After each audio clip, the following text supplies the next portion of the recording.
Bienvenidos de nuevo todos a este espacio Encuentros para una nueva era. Un espacio en el que semanalmente les ofrecemos la posibilidad de pensar, de reflexionar sobre distintos aspectos que nos afectan a la humanidad del presente y del futuro.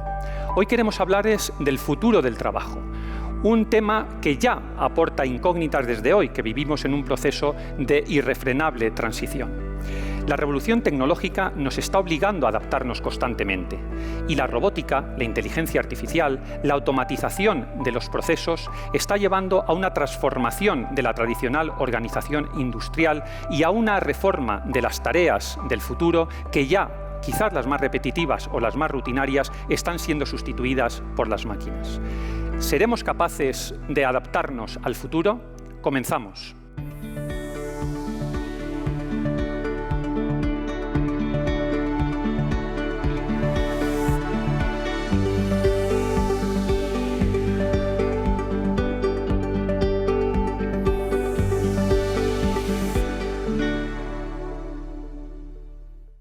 Reflexionamos hoy sobre el futuro del trabajo con tres personalidades. En primer lugar, con Rosa García, matemática, expresidenta de Siemens y de Microsoft Ibérica y experta en tecnología, en innovación. Muchas gracias, Rosa. Hola, buenas tardes. También con Elena González Blanco. Elena ha sido una de las top 100 líderes mundiales entre las mujeres. Eres experta en humanidades digitales y eres la directora general en Europa de Cover Ballet. Bienvenida. Muchísimas gracias, es un placer estar aquí esta noche con todos vosotros. Gracias, Elena. Y a don Jesús Caldera, exministro de Trabajo y Asuntos Sociales, fue secretario general y portavoz del Congreso de los Diputados por el Grupo Socialista. Bienvenido, Jesús. Muchas gracias, buenas tardes. Muchas gracias. Contactaremos también a lo largo de este diálogo con Román Campa, el director de la plataforma de Infojobs, con Joaquín Nieto, el director de la Oficina de la Organización Internacional del Trabajo en España, y con Alfredo Pastor, el que fuera secretario de Estado de Economía y profesor de Economía. Tenemos ahora unos informes, unas cifras que nos acompañarán previamente para introducir este diálogo sobre el futuro del trabajo. El paro juvenil en España supera el 40%. La crisis económica por la pandemia ha golpeado a sectores como el turismo y la restauración. En un momento especialmente delicado para el mercado laboral en España, el Foro Económico Mundial asegura que en 2025 la mitad de todas las tareas laborales serán realizadas por máquinas. Sin embargo, todos los centros de estudio coinciden en que los robots no nos robarán el trabajo. El 85% de los directivos creen que contratarán a más gente. Los trabajadores del 2030 ahora están en el colegio. Es en la educación, la universidad y la formación profesional donde hay que empezar a preparar esta nueva revolución industrial. Hoy, en Encuentros para una nueva era, nos preguntamos si las empresas lograrán reubicar a los trabajadores, en qué sectores habrá más oportunidades, cómo afectará al sistema de pensiones o si tienen que cotizar los robots. Comenzamos con las preguntas de este debate y a mí me gustaría empezar con el ámbito del futuro del trabajo, que inevitablemente está relacionado con la revolución tecnológica. Rosa, el tema del trabajo ha cambiado radicalmente, se ha revolucionado, evidentemente, con la tecnología. Tú conoces muy bien todo esto. ¿Qué valoración nos haces sobre este ámbito? Bueno, pues las grandes consultoras, allá por el año 18, estaban planificando que los cambios dentro del mundo laboral y de los tipos de trabajo que íbamos a realizar se van a producir de una forma progresiva y en tres olas, ¿no? La primera ola era una ola donde se suponía que nos estábamos encontrando, donde había una automatización mínima, los robots estaban en las fábricas rodeados de cajas porque no podían interactuar con el resto de los empleados. Y dentro de las oficinas pues había una especie de robots de software que lo que hacían era cogían datos de un lado y de otro, hacían acciones muy repetitivas y lo más que hacían era pues algún gráfico o meter algún dato en una presentación, ¿no? Y ahí se pensaba que se iban a destruir aproximadamente un 4 o un 5% de los puestos de trabajo, ¿no? Después decían, bueno, pues a mitad de en estos 10 años, para el año 25, para el año 26, ya tendremos otra segunda ola, que será una ola realmente más fuerte, donde ya sacaremos a la robótica de estas salas protegidas, de estas jaulas, los robots andarán por dentro de las fábricas y dentro del mundo de las oficinas, pues ya tendremos unos robots de software que serán mucho más inteligentes, utilizarán la inteligencia artificial para poner datos que no están ordenados en contexto, para dar ideas, para sugerir. Y ahí pensaban que iba a haber un gran deterioro, que se iban a perder aproximadamente un 20% de puestos de trabajo que se estaban haciendo y que dejarían de hacerse, ¿no? Y por último llegaba la última ola, que era una ola un poquito menos fuerte que la anterior, donde ya se automatizaba casi todo. Es decir, que los robots directamente leían tu pedido de la compra, automáticamente recogían las cosas, las empacaban y casi te lo ponían en un dron que te lo ponía en casa. Y ahí se llegaba a destrozar casi otro 30%. No destrozar, pero hacer que el 30% de los puestos existentes en ese momento tuvieran que cambiar de perfil. Lo que nadie había previsto era el COVID.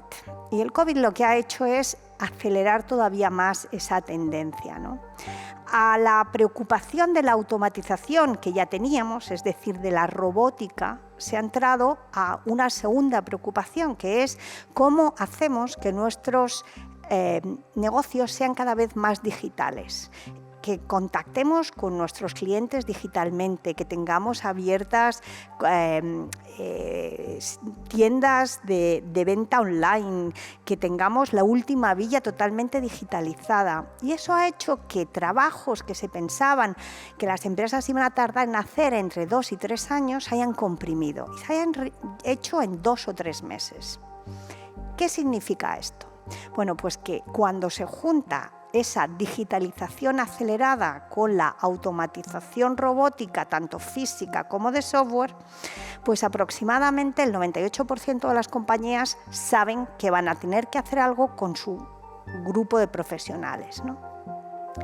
Aproximadamente el 45% dicen que van a despedir a personal porque entienden que no se van a poder ajustar a estas necesidades. Cerca del 34% de las empresas dicen, sí, pero yo sí que voy a contratar. Yo voy a contratar gente porque estas nuevas tecnologías me van a permitir ser más eficiente, penetrar mejor el mercado, voy a necesitar más. Incluso los que dicen que van a despedir, en el fondo lo que dicen es sí, y yo me voy a apoyar en otros terceros que van a ser muy tecnológicos, ¿no? El cambio es brutal para todos. Aproximadamente en los próximos 4 años, hasta el año 25, el 50% de todos los trabajadores tendrán que reentrenar sus capacidades, algunos desde cero, ese 50%, y tendrán que dedicarle más de 6 meses a reentrenarse, dejar de hacer trabajos de bajo nivel y hacer trabajos donde la digitalización, el software, la automatización estarán más centrados. Y por último, el 40%, que aparentemente se podría sentir más cómodo, pues estos también en los próximos 5 años tendrán que dedicarle muchísimo tiempo, porque el 40% de las habilidades que tienen que ser modificadas o actualizadas. Lo tienen más fácil porque al menos tienen la base, pero a pesar de todo tendrán que dedicarle mucho tiempo a reentrenarse. Muchas gracias, Rosa. La verdad que, Elena, los datos que comenta Rosa son escalofriantes, ¿no? Estamos hablando de, en muy poquito tiempo, unos grandísimos porcentajes de cambios. ¿Qué sectores crees que van a ser los más afectados? Porque Rosa nos habla de los trabajadores en general, pero ¿crees que algunos sectores van a ser más afectados que otros en estos porcentajes de los que nos hablaba? Sin duda. Aquí lo que vemos es que hay una gran diferencia entre unos y otros sectores por un tema fundamentalmente cultural a la hora de afrontar el cambio en las empresas y también por el impacto que la tecnología va teniendo en los diferentes sectores. Yo, sin embargo, a pesar de que los números, como bien dices, son escalofriantes, tiendo a ser bastante optimista porque esto no es un sí o no o una desaparición. Esto es una transformación progresiva que, sin embargo, tiene, como bien dicen con respecto a esta cuarta revolución industrial, una velocidad inusitada para lo que han sido los procesos anteriores. Si miramos un poquito, como bien comentabas antes, Rosa, los avances de la inteligencia artificial, tenemos que retrotraernos apenas 5 años atrás, cuando vemos que empresas como DeepMind ganan al mejor jugador de Go del mundo y a partir de aquí se dispara. Pero esto es apenas 5 años hace en este momento, que sumado a todo este tema del COVID, ha hecho que de repente nos encontremos en una situación incómoda que no sabemos manejar. Pero creo personalmente que es más el miedo a este riesgo que este riesgo a lo desconocido. Si miramos los datos, el único trabajo que ha desaparecido desde los años 80 es el de ascensorista. El resto no han desaparecido totalmente, y el de limpiabotas en las calles de Nueva York. Entonces, creo que si estos trabajos que estamos viendo hoy en día los dotamos de capacidades, vamos añadiendo esta formación, que lo que está haciendo es que las fronteras entre las propias disciplinas se difuminen, verdaderamente creo que no tenemos que ser tan pesimistas, sino más bien estar preparados ante este cambio. Aquí no es reforzarse en el miedo, sino afrontar este cambio, que no es tanto un cambio cultural, tecnológico, sino un cambio cultural dentro de las empresas. E indudablemente este cambio cultural afecta de forma muy desigual a los sectores, es decir, sectores que han vivido de forma más necesaria el cambio, los sectores tecnológicos, los sectores industriales, los que se han visto afectados por estas revoluciones de infraestructuras, estos cambios de tecnología que pasa de pronto a estar en la nube y que es algo necesario para el desarrollo del negocio, se han tenido que subir a este carro primero. Pero sectores más vinculados a la industria, que dependen de una fabricación de piezas que quizás no ha ido tan rápido como la tecnología en sí, o sectores que por temas regulatorios han ido más despacio, como el sector en el que me encuentro, el sector asegurador, en el que indudablemente la regulación va a veces quizás frenando este cambio digital. Se tienen que adaptar ahora y más que nunca con mucha más velocidad de lo que tradicionalmente lo han hecho. Y Jesús, yo te he presentado desde el punto de vista de tus cargos políticos que has ocupado, muy importantes, pero de formación eres sociólogo. Todas estas cuestiones que nos ha planteado Rosa, Elena, desde el punto de vista de sociedad, ¿cómo nos puede impactar toda esta revolución? Pues de forma muy importante, pero yo también soy optimista. Todo depende de nosotros. Sobre la robotización, Rosa, hace como 14 años, 2 autores, expertos en tecnología, McAfee y Bill Johnson, un apellido muy difícil, predijeron, recordaréis, el gran debate que se generalizó sobre la entrada masiva de los robots en nuestras vidas. Entonces su tesis fue, los robots van a ocupar los trabajos que hacen los seres humanos. Hace 14 años, creo que fue en el año 2006 cuando empezó este gran debate. Sí, cierto. O una parte muy importante, ¿no ha ocurrido tal? No ha ocurrido tal, por tanto no empecemos a alarmar al conjunto de la sociedad. Antes de la pandemia estábamos en el nivel más alto de empleos de la historia. Antes de la pandemia, Estados Unidos tenía una tasa de paro del 3,5%. Se habían generado, desde que estos 2 autores hicieron su apocalíptica previsión hasta el principio de la pandemia, cerca de 80 millones de nuevos puestos de trabajo en el mundo. ¿Por qué? Pues porque, como bien decía, se produce una transformación, se crean nuevas tareas. Lo que está haciendo la digitalización, la robotización, la inteligencia artificial, es tirar como máquinas tractoras, digamos, de sectores esenciales de la actividad, de la nueva actividad económica, que a su vez generan la creación de nuevas tareas. Luego hay que ponerse también en la parte positiva de este fenómeno. Antes lo estábamos comentando de forma privada. Por ejemplo, la robotización en la medicina. Los avances que se están produciendo, verdaderamente espectaculares. En la vacuna contra la COVID. Si no hubiera habido un avance tecnológico como el que ha habido en estas últimas décadas, no habríamos tenido este resultado maravilloso, que por cierto yo veo que hay demasiada alarma y se pone poco el foco en los aspectos positivos. Diseñar, encontrar una vacuna tan compleja en 10 meses, bueno, es un éxito para el conjunto de la humanidad. Entonces, lo que ocurrirá será una transformación. Dependerá de cómo nos organicemos, de cómo funcionen los diversos sectores productivos y de las reglas que establezcamos. Yo no soy intervencionista. Yo creo que tiene que haber las regulaciones necesarias, pero hay buenas políticas y malas políticas, públicas me refiero. Si acertamos con las buenas políticas, pues podremos superar este impacto fomentando la formación, por ejemplo. Si no acertamos, pues iremos seguramente hacia atrás. Acabo, 2 ejemplos de esto. Pues la respuesta, por ejemplo, del conjunto de la Unión Europea a la crisis del año 2008 fue una mala respuesta económica. Creo que hoy los expertos así lo consideran.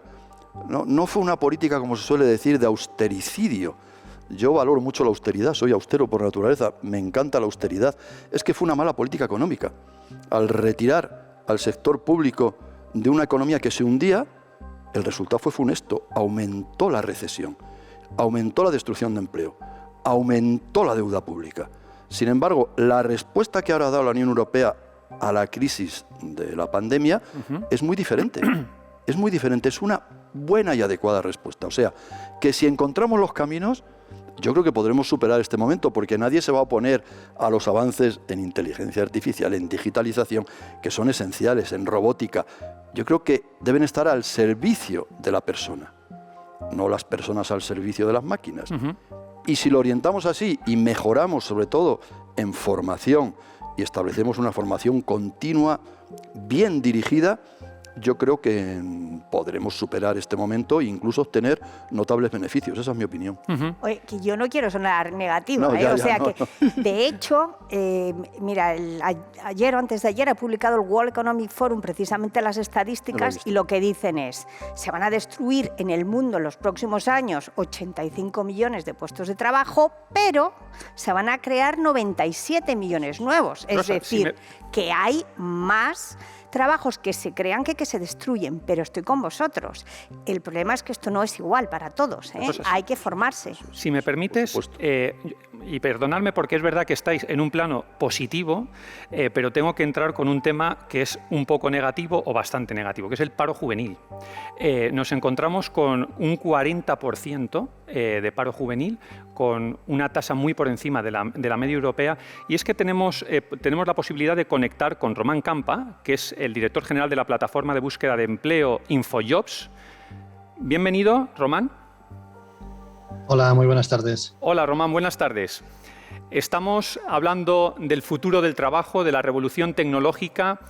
No sé si desde tu particular atalaya, que es muy privilegiada en cuanto a la búsqueda de empleo y sobre los puestos de trabajo más demandados, ¿estás viendo algún cambio ya importante, trascendente respecto de los años anteriores? En definitiva, ¿cuáles son hoy los trabajos más demandados?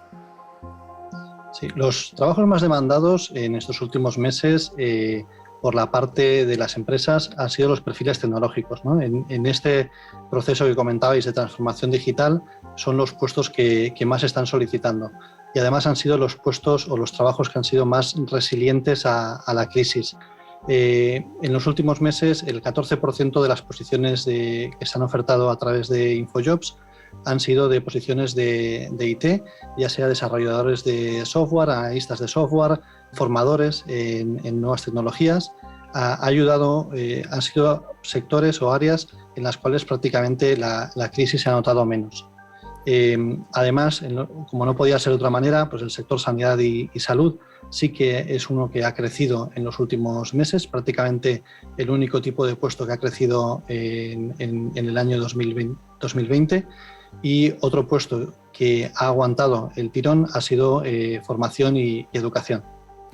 Y, Román, las preferencias del trabajador, ¿habéis visto que han cambiado?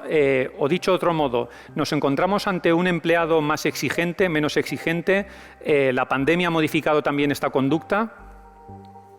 Sí, los trabajadores, lo que hemos notado es que el perfil de nuevos candidatos que se dan de alta en la plataforma se ha ido rejuveneciendo, ¿no? Como decías, el paro juvenil ha ido incrementando y nosotros lo hemos visto de forma paralela.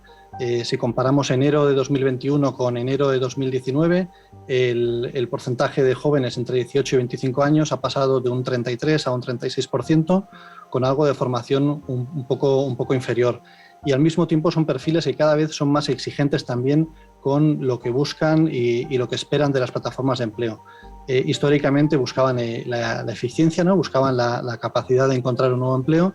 Ahora también esperan, por un lado, que los portales de empleo les ayudemos de forma proactiva, ¿no? Que seamos un poco el Netflix del empleo para ellos, que mediante Machine Learning, recomendadores, seamos capaces de ofrecerles los mejores empleos para ellos personalmente, y luego también buscan en las empresas un fit personal, ¿no?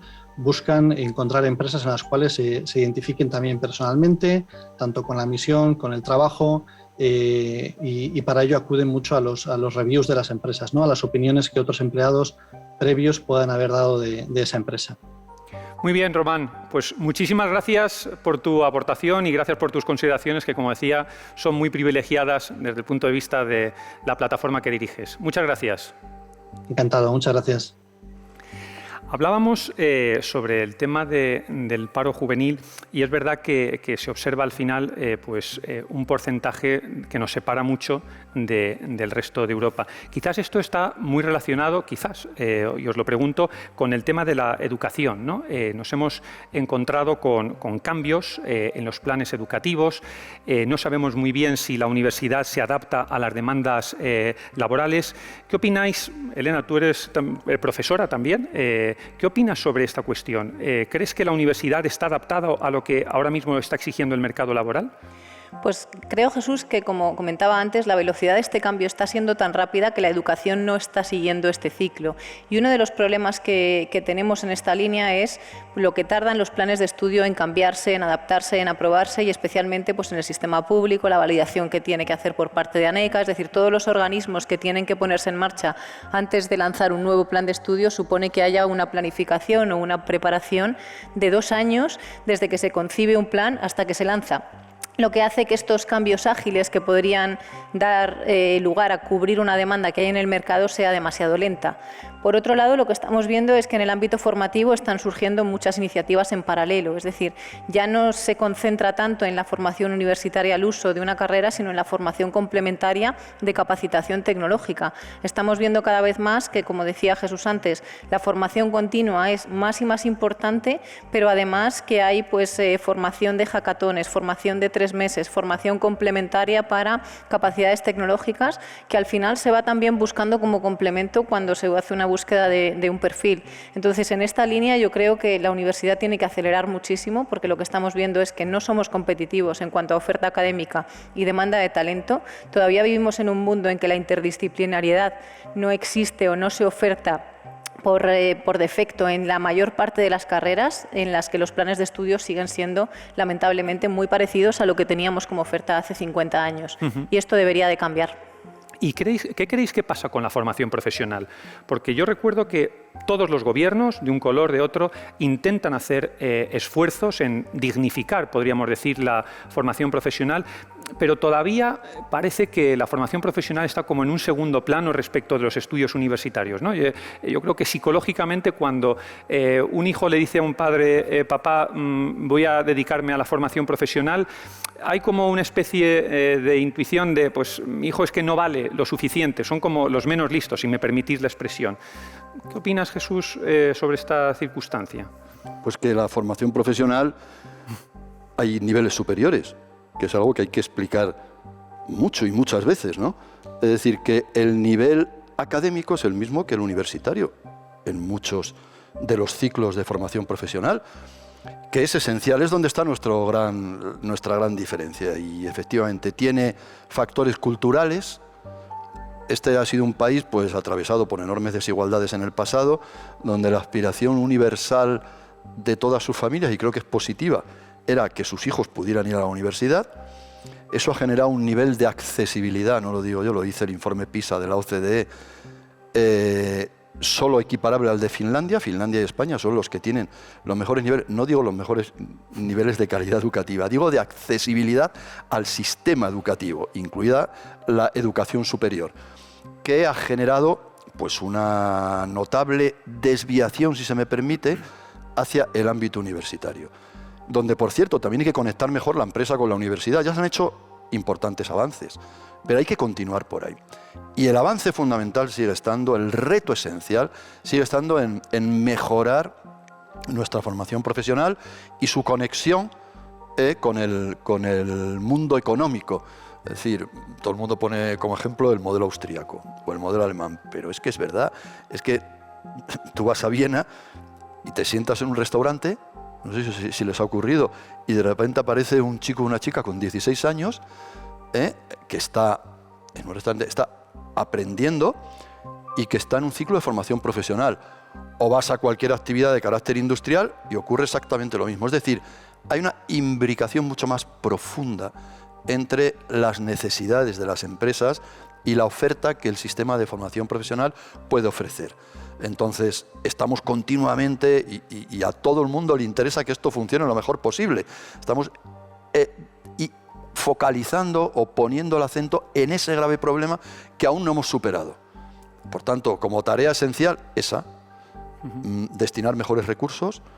También depende de la responsabilidad individual, No depende solo de los recursos públicos que se utilicen, también depende de la responsabilidad de todos y cada uno de nosotros, pero ese es el camino. Y con relación a esa responsabilidad individual o empresarial, Rosa, que has presidido una empresa de origen alemana, hablaba Jesús del modelo austriaco, del modelo alemán, de la formación profesional. Ellos hablan de formación profesional dual, precisamente por esa imbricación, como bien decía Jesús, que hay entre la empresa y la formación profesional. ¿Cuáles serían las recetas desde el punto de vista de empresa que podríamos demandarle a la administración pública o a la propia formación profesional para esa mayor imbricación? ¿Qué es lo que nos está fallando en definitiva en España?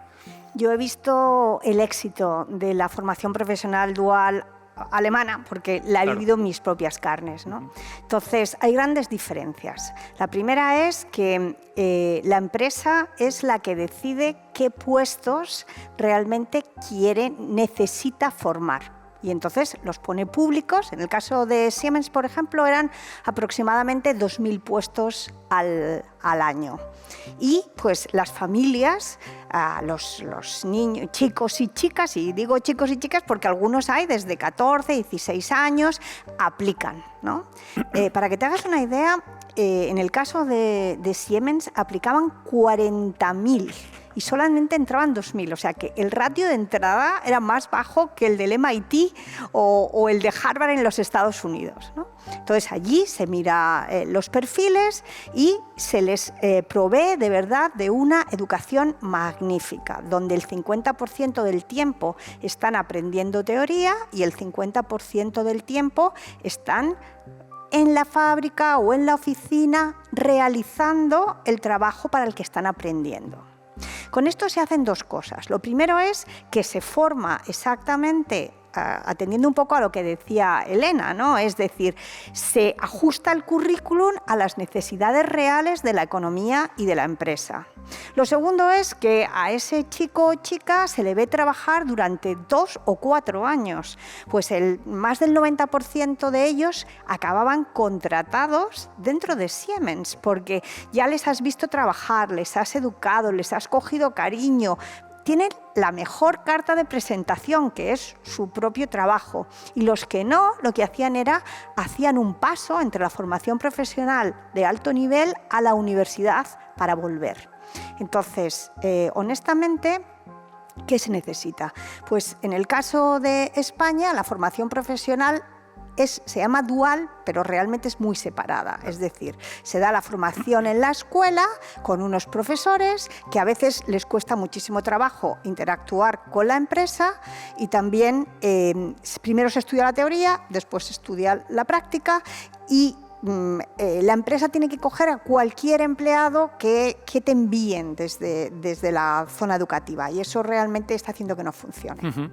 Y Elena, tú que eres experta en humanidades digitales, hace un tiempo, o quizás también ahora en el presente, el tema de la especialización era algo pues, hacia donde había que tender, ¿no? Ser especialista en. Y bueno, pues en el ámbito tecnológico ha habido claramente un trasvase hacia el mundo de las especialidades tecnológicas. Pero ¿dónde quedan las humanidades? Otro día nos decía un banquero que cada vez los bancos están contratando a más filósofos, ¿no? ¿Dónde está quedando las humanidades y cómo podemos hacer el engarce con todo ello?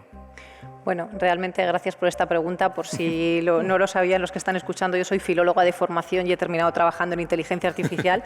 Y esto pues en este país es muy raro, ¿no? Porque todavía seguimos con este cliché cultural de ciencias y letras y sigue siendo así, lamentablemente. Pero es que el mundo real no es así. En el mundo real lo que vemos es que Hay habilidades que son transversales, hay efectivamente puestos de trabajo que necesitan alta especialización, los médicos tienen que saber mucha medicina, hay ciertos tipos de especializaciones que son claves, pero cada vez hay más habilidades transversales que tienen que ser comunes a todos nosotros. Y yo aquí pongo en la misma balanza la capacidad de entender la tecnología, ya no digo de programar, sino de tener unos conocimientos, unas nociones de tecnología a un nivel transversal de todas las disciplinas, pero también unos conocimientos de humanidades. Lamentablemente nos estamos encontrando ante unas generaciones que les cuesta encontrar información de calidad, escriben y hablan de una forma bastante menor cualificada de lo que hacía pues, hace 10 o 20 años teníamos nosotros, y estas formaciones no deberían ser de ciencias o de letras, deberían de ser capacidades que todo el mundo tendría que tener, es decir, esta capacidad de pensamiento crítico, escritura, comunicación de calidad, para mí no son humanidades, son habilidades transversales que deberían de estar comunes de ser comunes a cualquier formación. Entonces, en este sentido, creo que esta interdisciplinariedad no solamente debería incluir formación tecnológica en todos los sectores y para todas las ramas de trabajo, sino también esta formación humanística, esta formación cultural de base y esta formación pues social y humanística que todos deberíamos de no perder para poder entender por qué hemos llegado donde estamos y dónde podemos ir. Antes hablábamos de los distintos sectores que podrían estar más afectados, ¿no?, con el ámbito de la revolución tecnológica. Y estamos viendo ahora, trasladando esas apreciaciones que hacíais antes, esas consideraciones con la pandemia que estamos sufriendo, que en España en concreto hay un sector, que es el sector del turismo, el sector de la hostelería, que está siendo especialmente afectado. Lo fue en el año 2008 otro sector, que era el sector de la construcción, con la burbuja del ladrillo.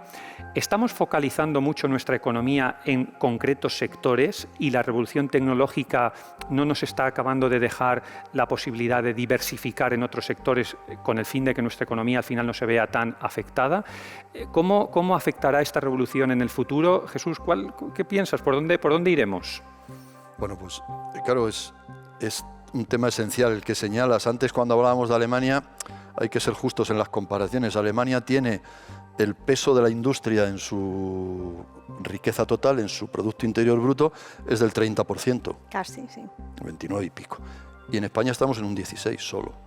Y además estamos descendiendo. Llevamos 15 años o 20 no desindustrializándonos, sino perdiendo peso el sector industrial en el conjunto de la economía. Entonces, claro, a ti te va de acuerdo a cómo está estructurada tu economía. ¿Qué sectores económicos son dominantes o cuáles no? Alemania ha sufrido el impacto de la COVID en menor medida que España, porque, por ejemplo, Alemania en relación al turismo solo depende un 3,5% de su economía. Nosotros es un 12,5% y se ha parado radicalmente, porque no hay movilidad. Entonces, es evidente que tenemos, hace ya muchos años que venimos planteándolo, que ir cambiando progresivamente nuestro modelo económico. Hay sectores que, por cierto, en los que España es puntera y en los que España puede avanzar notablemente, como las energías renovables, en la máquina de herramientas estamos trabajando razonablemente bien, en el sector del automóvil. Imaginemos que pudiéramos convertirnos, ya ha salido Elon Musk, ¿no?, pero que nos hubiéramos podido convertir, ¿no?, en los productores o diseñadores de vehículos eléctricos. Eso lo venimos planteando desde principios de los años 2000, pero no hemos avanzado mucho. Entonces, hay que ir progresivamente a un cambio de patrón económico. Si no cambiamos, sin que nadie se quede atrás, no quiero decir que vayamos a eliminar la actividad turística, ni muchísimo menos. Hay que modernizarla, mejorarla, pero tenemos que intentar cambiar nuestro patrón para que la dependencia de ese tipo de actividades, que son actividades, digamos, flotantes, ¿no?, que cuando hay un alto crecimiento económico suben mucho, pero cuando viene una situación de crisis caen de forma inmediata, como nos ocurrió con la construcción, como nos está ocurriendo ahora con la hostelería y con el turismo, que vamos a sufrir mucho. Vamos a sufrir mucho porque el impacto es tremendo. 12,5% del PIB y más del 12% del empleo está en ese sector. Entonces, o reequilibramos, y para eso el plan Next Generation de la Unión Europea, con las ayudas y con sus grandes posibilidades, el partenariado público y privado, es decir, la cooperación pública y privada en la administración de esos fondos, nos puede ayudar mucho. Yo no veo otro camino. no veo otro camino, sino el cambio progresivo de estructura productiva. Pues hablando del modelo económico, tenemos la posibilidad de conectar con el profesor de Economía Alfredo Pastor, quien fuera secretario de Estado de Economía. Y, no sé, Alfredo, buenas tardes, bienvenido. Buenas tardes, ¿qué tal? ¿Qué tal? Mira, estábamos hablando, Alfredo, precisamente de los modelos económicos y me gustaría preguntarte sobre el modelo del low cost. Es un modelo que está afectando a nuestra economía, claramente. ¿Es un modelo que crees que se va a mantener? ¿Va a progresar en estos ámbitos del trabajo? ¿Cómo lo ves? Hombre, el low cost no es lo que más nos conviene. Nosotros somos un país más bien de salarios bajos y por consiguiente nos convendría estar en actividades que permitieran unos salarios más altos. De modo que el low cost no es en este momento lo que más nos conviene. Uh-huh. Y dentro del modelo de empresa en el que nos situamos actualmente y hablando de futuro del trabajo, ¿crees que vamos hacia un modelo de empresa con una mayor inclusión del trabajador? Una mayor inclusión del trabajador en su capital, una mayor inclusión del trabajador en las propias decisiones, en la participación de la empresa. ¿Cómo ves ese futuro del modelo de empresa? Yo creo que es muy difícil decirlo, porque ahora por lo menos tenemos dos fuerzas que no actúan, dos que actúan más o menos en el mismo sentido, que son la globalización y el cambio tecnológico. Estas dos fuerzas es posible que acaben creando más puestos de trabajo de los que hay hoy, pero tardará mucho tiempo. Si no se hace nada, tardará mucho tiempo y dejará mucha gente en la cuneta. Eso es lo que se ve como una cosa más inmediata. Por otra parte, tampoco está claro que la globalización siga al mismo paso que ha seguido durante los últimos 20 años, porque hay por lo menos dos fuerzas en contra. Una es que la globalización depende en gran parte de los costes del transporte y es muy posible que estos empiecen a aumentar. Y en segundo lugar, depende mucho de las comunicaciones. Y ahora estamos teniendo dudas sobre si las redes que utilizamos todo el día y que hacen posible la globalización, sobre todo en los servicios, si esas redes van a seguir siendo seguras. Y, Alfredo, finalmente, y no te molestamos más, tú has sido secretario de Estado de Economía. Nos encontramos ahora con un alto nivel de paro, que precisamente, o que la verdad que no es algo que sea especial de esta época, sino que es algo bastante intrínseco, desgraciadamente, a nuestro país en general. Pero la esperanza de vida sigue creciendo, trabajadores sustituibles por máquinas, estamos hablando aquí hace un rato. ¿Crees que nos encontramos ante un sistema sostenible? ¿Cómo ves el estado de bienestar en un futuro? Bueno, no es posible tener una economía en la que la gente es constantemente sustituida por máquinas. Esto no es un modelo sostenible, tampoco es el único modelo posible. En nuestro caso, nosotros tenemos desde hace muchos años una tasa de paro muy alta y esto tiene mucho que ver con la organización del mercado laboral. Porque esto es una cosa que no es de ahora, esto es de hace más de 20 años que tenemos el doble de la media, no, más de 30 años hace que tenemos una tasa de paro que es el doble de la media europea, en los buenos tiempos y en los malos tiempos. Y esto es algo que de una manera u otra se tiene que empezar corrigiendo. Por lo que se refiere al progreso tecnológico, lo único que se puede decir es, por una parte, que el sustituir hombres por máquinas constantemente no se puede hacer. Que el progreso técnico puede servir para sustituir gente o para hacerla más productiva. Y esta segunda posibilidad no se ha explorado lo bastante, pero es algo que se puede hacer. Y en tercer lugar, lo que hay que decir es que los cambios de modelo a los que aludía Caldera hace un momento llevan tiempo. Y lo que hay que procurar es que durante ese tiempo la gente no se quede en la cuneta. Muchas gracias, Alfredo, por tus consideraciones y apreciaciones. Muchísimas gracias. De nada. Hasta la próxima. Hasta luego. Y con relación a esto que hablaba Alfredo ahora mismo sobre la difícil muchas veces situación, ¿no?, que nos planteamos con el tema de las pensiones, que siempre es la pregunta, que ¿tendremos pensiones en el futuro o no tendremos pensiones? Es un debate ahora que hay en la Unión Europea, el tema del pagar la seguridad social, los robots, ¿no?, las máquinas. Yo creo que es una propuesta que salió desde la propia UGT en España, pero es cierto que se ha creado un debate.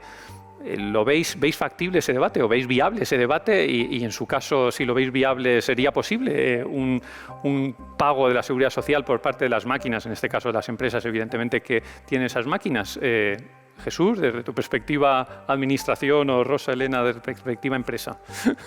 Todo factible es todo, pero quiero decir que está bien que nos planteemos los debates necesarios, pero en fin, si de lo que se trata es de recaudar más, se puede conseguir por muchas vías, aumentando el impuesto de sociedades o aumentando otros impuestos. Ahora, es cierto que esto lo que hace es llamar la atención sobre el fenómeno que decía Pastor, que si es demasiado generalizado, puede tener un impacto psicológico muy negativo en el conjunto de las sociedades, que también vivimos. La economía vive de expectativas. Es decir, si se traslada la idea o hay la idea dominante de que los robots sustituyen a personas de forma continua, estamos ante una sociedad bastante compleja.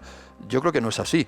Sustituyen una parte de la actividad económica que genera otras muchas tareas que pueden prestar los seres humanos, y teniendo en cuenta además que en la economía actual no todo es actividad industrial, digamos. Tenemos el sector servicios, que es inmenso, cada vez es más mayor.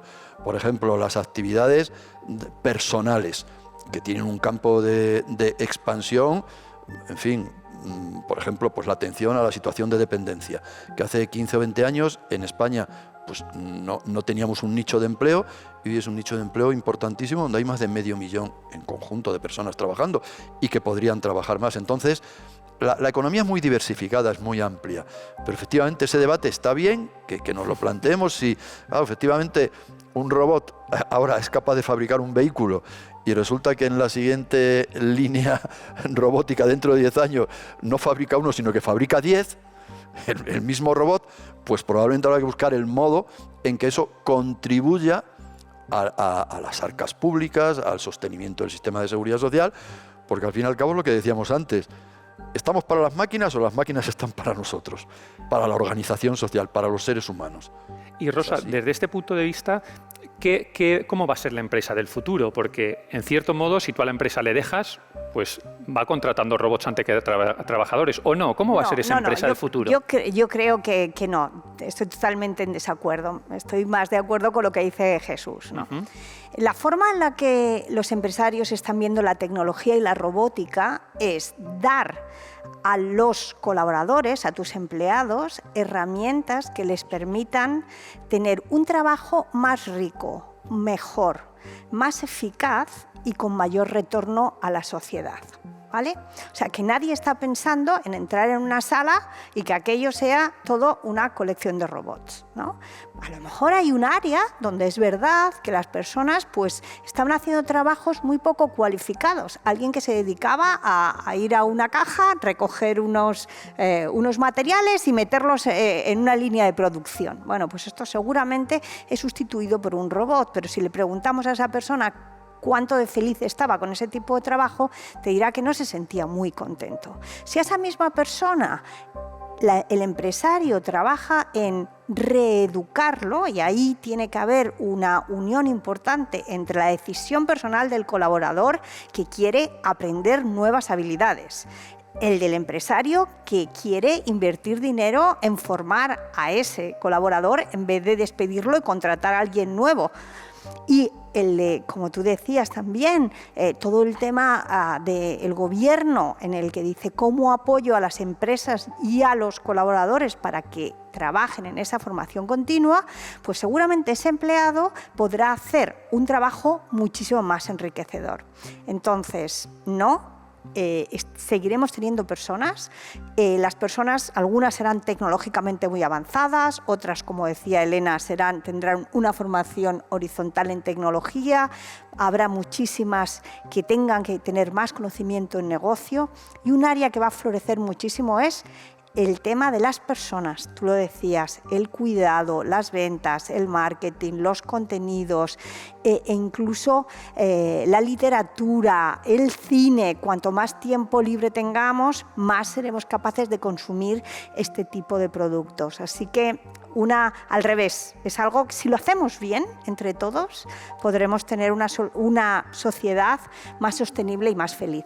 Y en esa línea que menciona Rosa, efectivamente tendemos hacia la personalización, o sea, hacia la personalización de todos los contenidos para los clientes, de forma que ya un producto no encaja igual a todo el mundo, sino que al final la tecnología nos permite individualizar esta oferta con todas las estrategias de marketing para poder dedicarnos a ese cliente y ver qué quiere exactamente y diferenciarlo del resto. Entonces, en esta línea, nosotros, por ejemplo, que trabajamos en sector asegurador desde el punto de vista digital, lo que hacemos es personalizar esa oferta de producto, pero al final de todo este proceso que se hace de forma digital, siempre hay una persona humana al teléfono. Es decir, la tecnología no quita a esta persona, lo que hace es dotarla de mayor información, dotarla de mayor velocidad, quitarle esas tareas que son absurdas y que puede hacer una máquina, pero precisamente aportar valor al trabajo humano y a que al final la persona no quiere contratar un producto así como una máquina, quiere que una persona le explique de verdad lo que le genera duda, y ahí cada vez el toque personal tiene más importancia. Entonces, en ese sentido, creo que estos modelos híbridos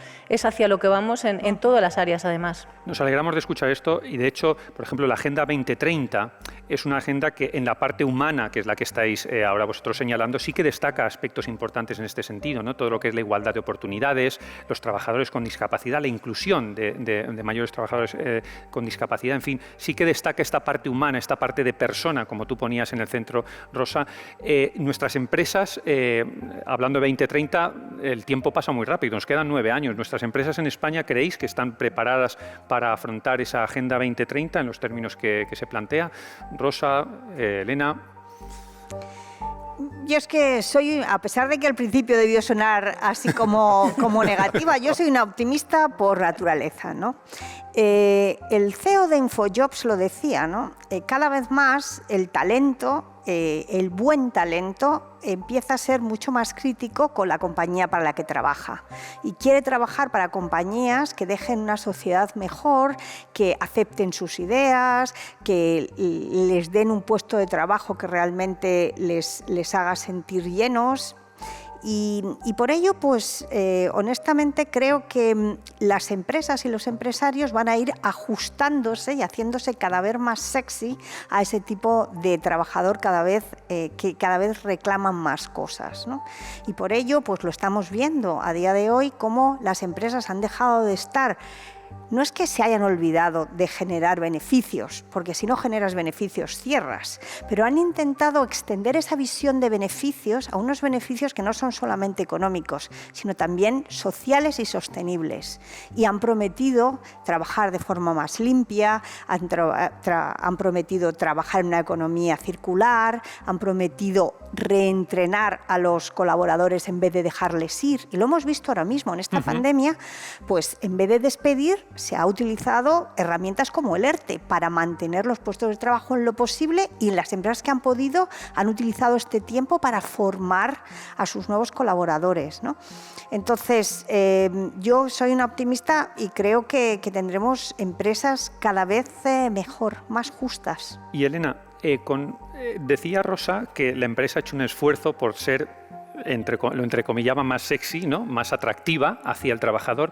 ¿Y el trabajador cómo se está comportando? Porque el perfil del trabajador de los años 70 del siglo pasado, pues era un trabajador fiel a la empresa, en el sentido de que empezaba allí de becario y allí se jubilaba prácticamente, ¿no? Y además estaba bien visto, ¿no? Pues que es una persona leal, un trabajador leal. Y hoy parece que ese perfil está cambiando, ¿no? Es un trabajador que rota. Incluso ahora también está bien visto eso, porque dice, mira, es un trabajador trabajador, en fin, ambicioso, que busca nuevos proyectos.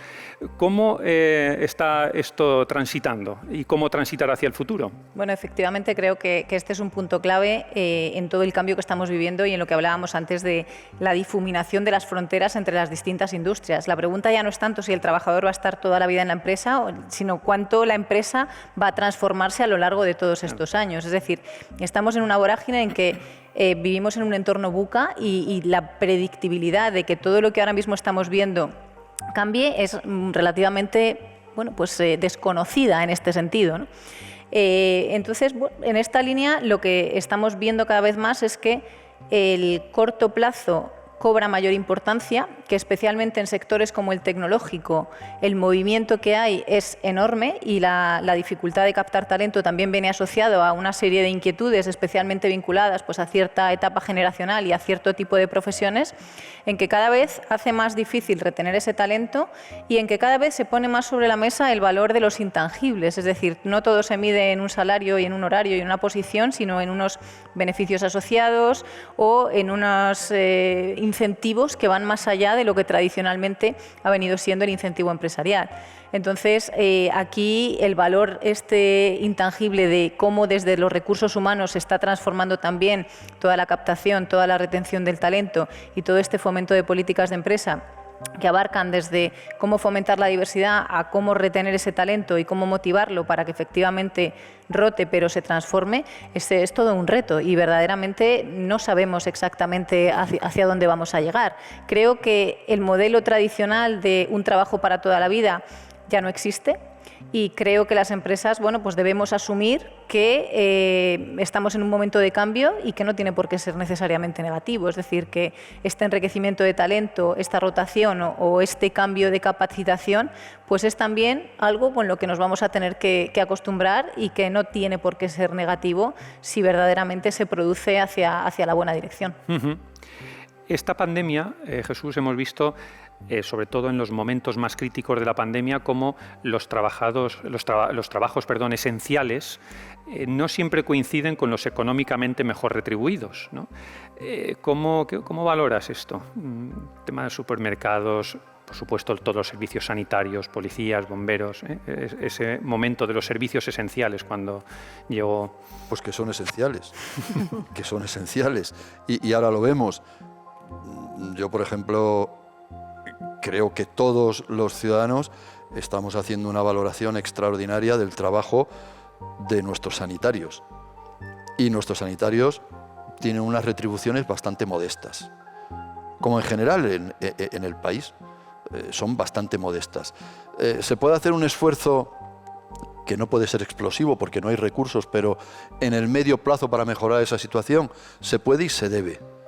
Yo creo que se puede y se debe. No solo me refiero al aspecto económico, sino a otras muchas políticas de acompañamiento, ¿no? De mejora, de incremento de personal, de medios a disposición, de tecnologías. Por supuesto que se puede y se debe hacer. Ahora hemos descubierto, por cierto, que nuestro sistema ha aguantado. Yo soy dentro de la tragedia que estamos viviendo, pues soy de los que miro hacia adentro, creo que tenemos que mirar hacia adentro, y tenemos que hacer una valoración objetiva, solvente, sobria de nuestro sistema. Nuestro sistema ha aguantado, con el esfuerzo personal de muchísima gente, pero ha aguantado en unas circunstancias dramáticas. Eso se destaca poco, yo creo. Si me lo permites, ya sé que aquí este programa luego va a aparecer en un canal de televisión. Yo creo que ha habido, lo digo, es mi opinión personal, demasiado alarmismo. Demasiado alarmismo. Se ha creado una atmósfera muy peligrosa, dentro de la gravedad de la situación, que hay que destacarla, muy peligrosa en mi opinión, porque la sobriedad nos debería haber exigido otros comportamientos. Es decir, la situación es muy difícil, la responsabilidad individual es a lo que hay que llamar, pero estamos aguantando y vamos a superar al virus. Es decir, lo vamos a doblegar, porque lo va a hacer la ciencia, por cierto. La ciencia nos va a ayudar. Detrás de la ciencia, ¿quién está? Seres humanos, magníficos científicos, que lo van a conseguir. ¿Que vamos a tardar 3 meses más? Pues probablemente. ¿Que las restricciones son muy difíciles de llevar y vamos a tardar más tiempo? ¿Y probablemente la recuperación económica se retrase a final de año? Sí. Pero lo esencial es que lo vamos a conseguir. Lo vamos a conseguir. Entonces, ahí es donde tú ves el capital social que tienes. Que, por cierto, todo el mundo le encanta, no sé por qué será, ¿verdad?, tirar piedras contra su propia sociedad. O sea, el nivel de crítica y de hipercrítica es brutal. Pues no, señoras y señores, no. España tiene una sociedad bastante bien construida, con redes de solidaridad bastante intensas y con un capital social, en mi opinión, admirable, que se ve más todavía en tiempos de grave crisis, de gravísima crisis como esta. Bueno, pues ahí tenemos cómo nos ayudamos los unos a los otros. ¿O no lo hemos notado en esta pandemia? ¿No hemos notado la extensión de la solidaridad masiva? Más allá de las críticas que se hagan a unos u otros gobiernos, ese deporte que tanto nos encanta practicar. No. La verdad, ¿cuál ha sido? Que quien ha precisado ayuda la ha tenido.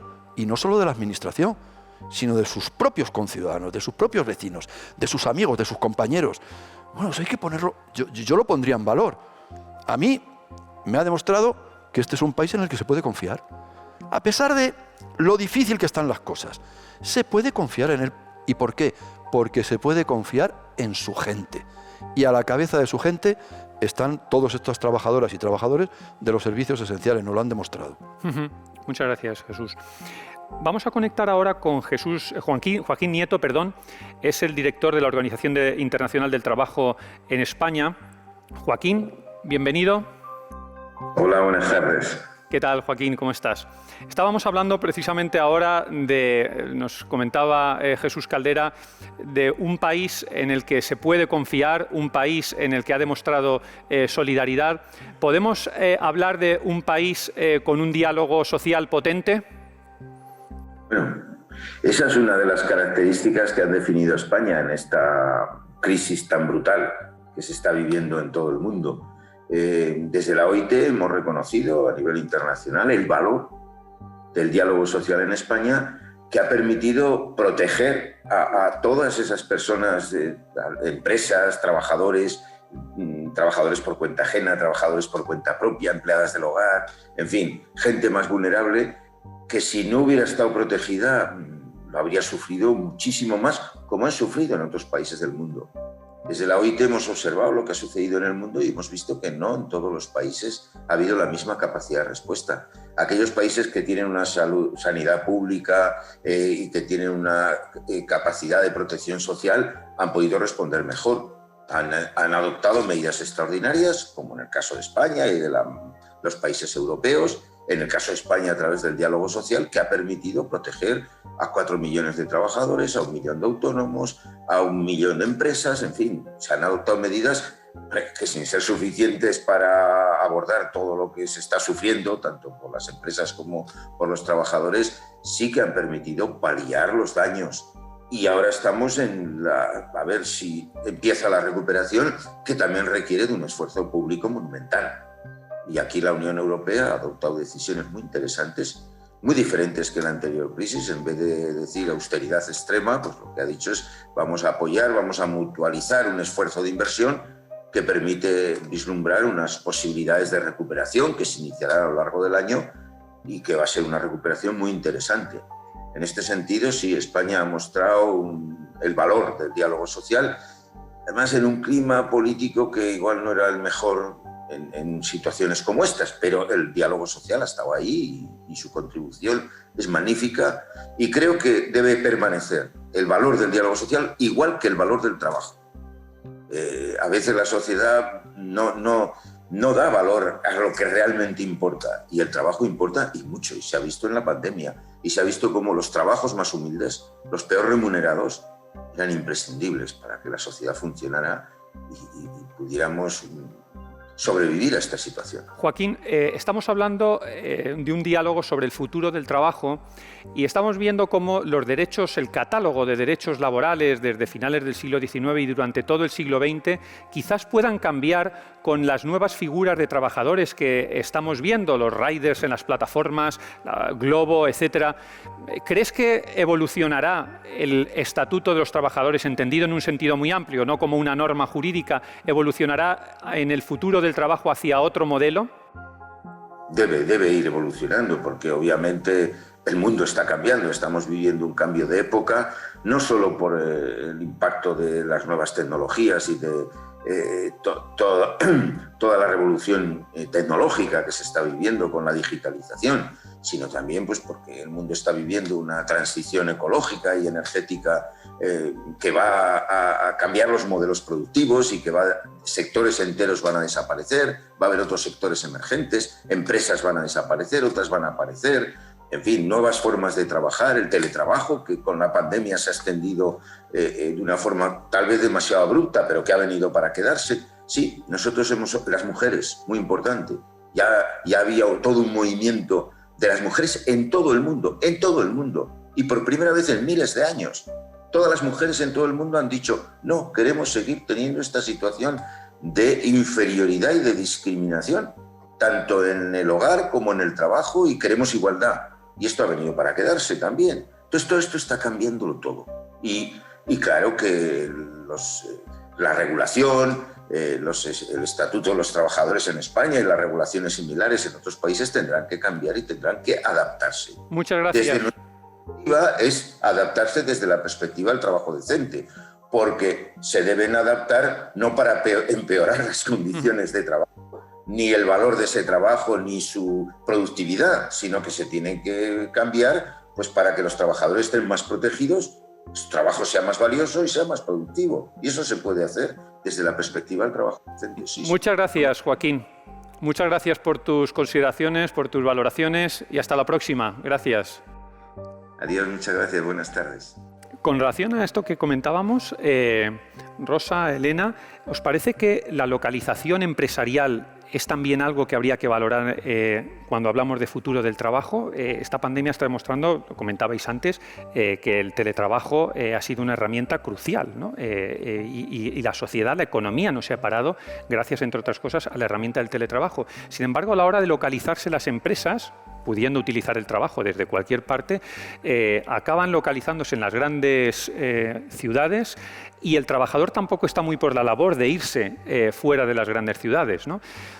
¿Esto cambiará o seguiremos con la misma tendencia, con la misma inercia? Esto ya está cambiando. O sea, realmente lo que estamos viendo es que si hasta hace poco tiempo, cuando uno quería tener un trabajo potente a nivel internacional, tenía necesidad de salir fuera de España, con esta nueva modalidad estamos viendo que esto ya no es así.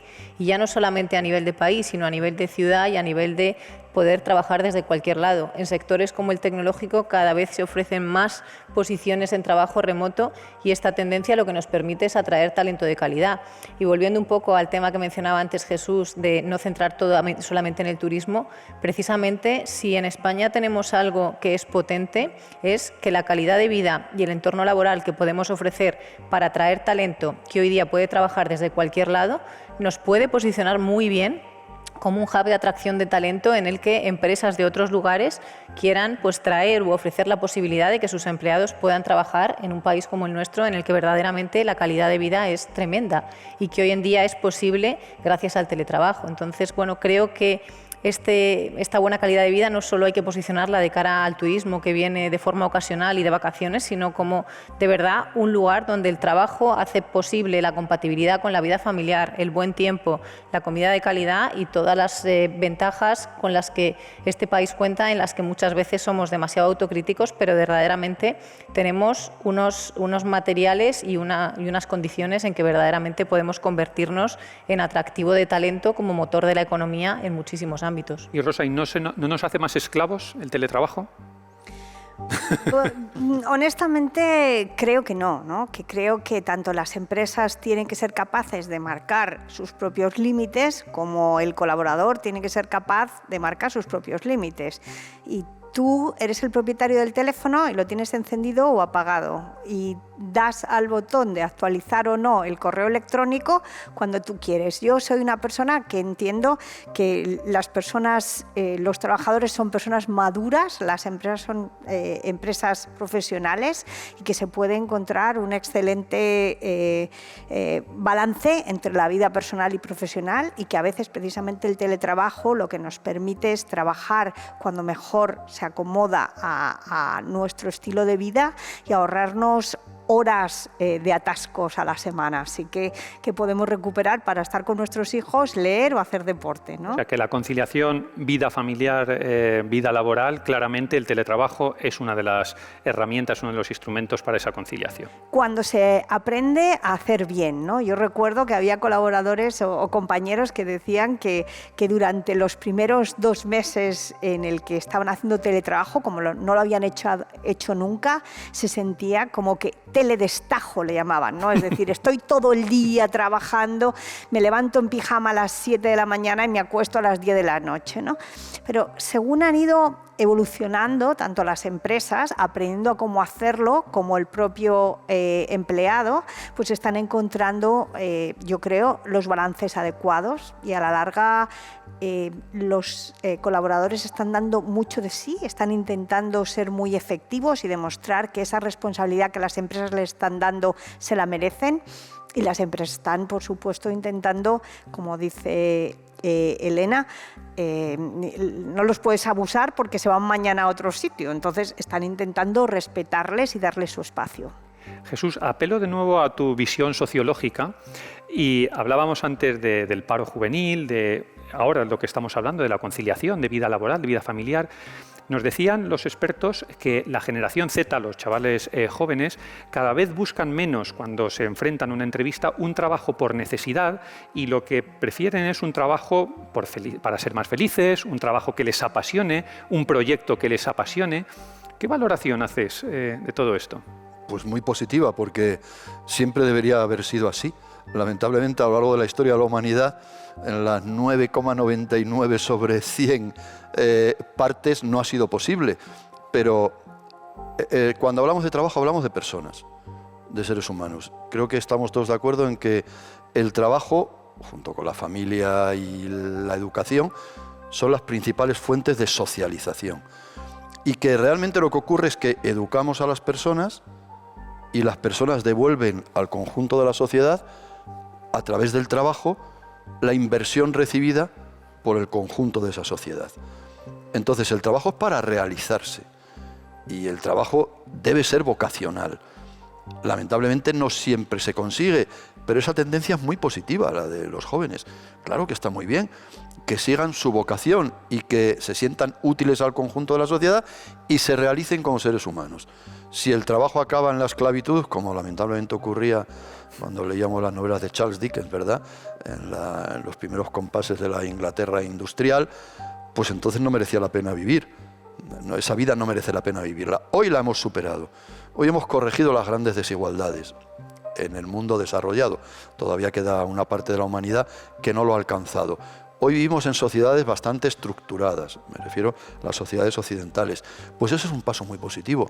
Claro que sí, que busquen aquello donde pueden realizarse, porque si son felices en su trabajo, van a tener una productividad o unos resultados mejores. Y como bien decías, yo sobre el teletrabajo pienso igual, es muy positivo. Bueno, si no hubiera habido la herramienta del teletrabajo, imaginemos lo que hubiera ocurrido en esta pandemia. La administración, por ejemplo, ha funcionado prácticamente en un 80 o un 90% durante varios meses a través del teletrabajo. Y todo ha funcionado. Con déficit, con problemas, con prueba y error, pero las cosas han funcionado en ese sentido razonablemente. Por tanto, si lo orientamos bien, el teletrabajo es una forma liberadora, no alienadora del desarrollo humano. Uh-huh. Tengo 2 mujeres en el escenario y además de éxito en sus trabajos. Y no me reprimo a preguntarles, hablaremos cuando estemos en el futuro del trabajo, hablaremos todavía de la necesidad de una discriminación positiva para esa mayor inclusión de la mujer, o por fortuna habrá desaparecido. Hablaremos todavía de la necesidad de las cuotas en el futuro, o eso por fortuna también habrá desaparecido. ¿Cómo creéis que nos situaremos en el futuro del trabajo? Pues yo creo que en el futuro del trabajo hablaremos muchísimo de diversidad y de cómo la diversidad en general pues es lo que necesitan las empresas para ser eficaces, ¿no?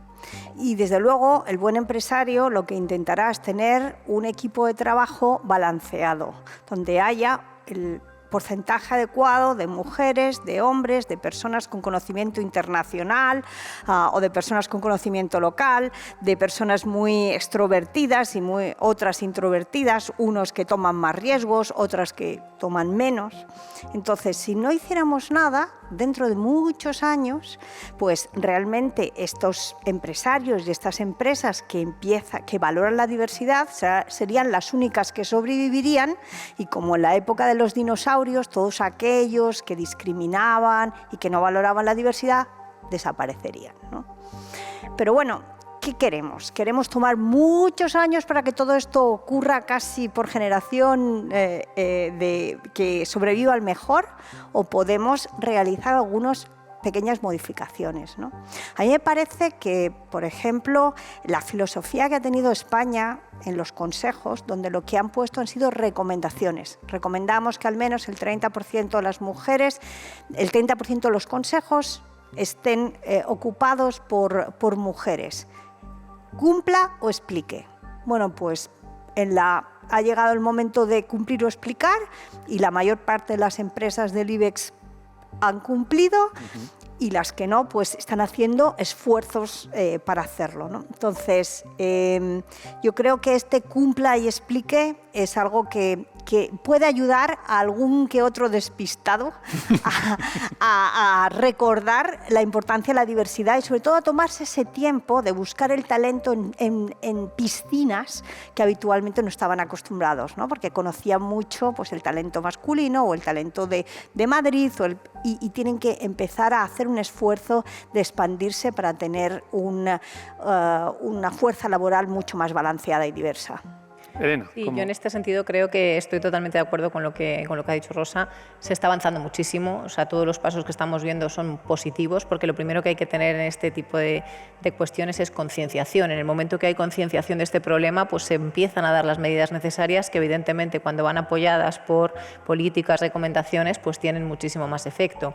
Todavía falta, indudablemente, y además no solamente es el tema de género, porque muchas veces diversidad y género van muy de la mano, pero también es diversidad en todas las líneas. A mí, por ejemplo, me preocupa la diversidad en todo el tema de edad laboral, ¿no? Cada vez se pone más de manifiesto que a partir de cierta edad pues la carrera laboral ha terminado. ¿Cómo podemos hacer, además, en este momento en que todo esto se acelera por la tecnología, para poder hacer inclusivo este concepto de diversidad, a una diversidad generacional, a una diversidad racial, a una diversidad cultural y a una diversidad de perfiles incluso, ¿no? O sea, todavía estamos demasiado en una cultura de cajas, de tradiciones, de ciencias, letras, en fin, y tenemos los clichés en el subconsciente asumidos sin poder reconocerlos. Entonces, este primer paso de poner los clichés sobre la mesa y pensar cómo podemos cambiar esto para que las cosas fluyan de manera distinta, pues creo que se está haciendo de forma adecuada. Entonces, yo estoy contenta con este proceso. Creo que tenemos que trabajar muchísimo más todo el tema cultural que comentabais antes, de la conciliación, del cuidado de los niños, de qué perfiles se suponen asociados a, porque al final esto de las mujeres ejecutivas está muy bien, pero en el colegio cuando se cae un niño, a quien llaman es a la madre. O sea, y esto sigue siendo así. Entonces, bueno, pues creo que hay muchas líneas en las que trabajar que no solo dependen de que en las cuotas de las empresas haya más directivas, sino que también dependen en cómo se está haciendo esta educación social y esta educación cultural, que hay que educarla hacia la tecnología, hacia la diversidad y hacia estas nuevas formas de trabajar en este entorno de cambio. Lamentablemente el tiempo se nos pasa volando, yo ya estoy disfrutando mucho, pero tenemos que ir terminando. Quisiera hacer, Jesús, una última pregunta con el tema del papel de la administración, que has vuelto a tu plaza de la administración local. ¿La administración se tiene que reinventar, hablando de futuro del trabajo? ¿Tiene que cambiar, tiene que adoptar nuevas estructuras? Sí, pero lo está haciendo de hecho. Yo he quedado asombrado frente a la imagen negativa que tiene nuestra administración. Tienen que saber quienes nos ven y nos oyen que cuando se habla de funcionarios estamos hablando de profesionales de la sanidad, estamos hablando de maestros y maestras, profesoras y profesores, estamos hablando de cuerpos de seguridad, estamos hablando de trabajadores y trabajadoras sociales. Es decir, que la administración ha cambiado mucho. La administración presta servicios. Y entonces, en esa prestación de servicios se ha producido un avance notabilísimo, que es la administración electrónica. Yo me he quedado asombrado, ha sido impresionante. Hemos tenido 2 leyes en el año 15, la 40 y 41, bueno, una de procedimiento administrativo y otra del régimen jurídico del sector público, donde se establece la obligación de la administración de que sus relaciones con el ciudadano se puedan hacer y se deban hacer electrónicamente. Es decir, que con un simple teléfono, cualquier persona hoy, con este teléfono, yo lo tengo apagado ahora, pero este teléfono, si tiene conexión a Internet, yo puedo hacer mis gestiones con mi ayuntamiento. Es decir, puedo pedir un certificado del padrón y me lo envían a mi teléfono. Puedo pedir un dato de un recibo que he pagado, o mi situación fiscal, o mis relaciones con la administración, y se me envía. Hoy, por ejemplo, en mi ayuntamiento, del que yo soy funcionario, secretario de ayuntamiento, el de Ávila, ya no utilizamos el papel. Yo pensé que eso era un sueño, yo dije, no lo voy a ver nunca. No, ya no utilizamos el papel. O sea, nosotros dentro de la administración, todo es telemático, con el ahorro de costes, la rapidez, la eficiencia que eso implica. Y en relación con los vecinos, con los ciudadanos, pues la mayor parte ya, casi un 65% del tráfico que existe, se hace telemáticamente. Se hace vía electrónica. Todavía queda un 35% presencial porque hay personas, lo que decimos, de edad o personas que no manejan las nuevas tecnologías, pero cada vez ese fenómeno va descendiendo. Por tanto, la revolución telemática ha sido impresionante. La administración se ha adaptado, la central también y las autonómicas, y aunque siga habiendo muchos problemas, creo que este paso ha sido de gigante. En fin, nos ha hecho avanzar, pues yo diría que casi un siglo, de golpe, en 5 años. Muy bien, pues lamento tener que despedir este agradabilísimo encuentro. Gracias a los tres por vuestras consideraciones, por vuestras apreciaciones. Muchas gracias a todos los que nos han seguido. La próxima semana hablaremos de cuánto estamos siendo vigilados por la Administración, por nuestra política, por nuestras empresas, por nuestra economía, por las propias redes sociales. Hablaremos de la sociedad vigilada. Y ahora les dejamos con una historia del Bronx dentro de Encuentros de Cine. Muchas gracias.